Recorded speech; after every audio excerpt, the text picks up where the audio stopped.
జయశంకర్ భూపాలపల్లి జిల్లా కాటారం మండలం చిదినేపల్లి గ్రామ పంచాయతీ పరిధిలోని కోమటికుంట చెరువు తూము గత 3 సంవత్సరాల క్రితం డ్యామేజ్ కావడం జరిగింది.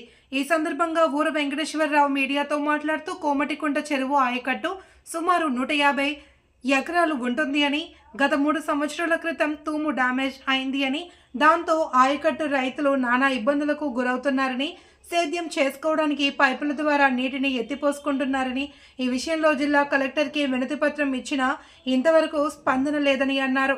కనీసం తూము నిర్మాణానికి 8 లక్షల రూపాయల వరకు ఖర్చు అవుతుందని, వెంటనే ఐటీ మంత్రి శ్రీధర్ బాబు స్పందించి రైతులను దృష్టిలో పెట్టుకుని కోమటికుంట చెరువుకు నిధులు మంజూరు చేసి తూము నిర్మాణం చేపట్టాలి అని రైతుల పక్షాన కోరారు. చిన్నపల్లి గ్రామ పంచాయతీ పరిధిలో, ఉమ్మడి గ్రామ పంచాయతీ పరిధిలో కలిగినటువంటి కోమటి చెరువు బొప్పారంకి గత 3 సంవత్సరాల క్రితం తూము డ్యామేజ్ కావడం జరిగింది. గత 3 ఇయర్స్ నుంచి కూడా రైతులు పైపుల ద్వారా సేద్యం చేసుకోవడం జరుగుతూ ఉంది. మేము స్థానిక మంత్రి గారి దృష్టికి, జిల్లా కలెక్టర్ దృష్టికి, సార్ మా చెరువు 3 సంవత్సరాల క్రితం తూము డ్యామేజ్ కావడం జరిగింది, ఒక 7-8 లక్షలైన కనీసం తూము నిర్మాణం అవుతుందని కలెక్టర్ దృష్టి కూడా తీసుకుపోయినా కూడా ఇదివరకు ఎలాంటి స్పందన లేదు.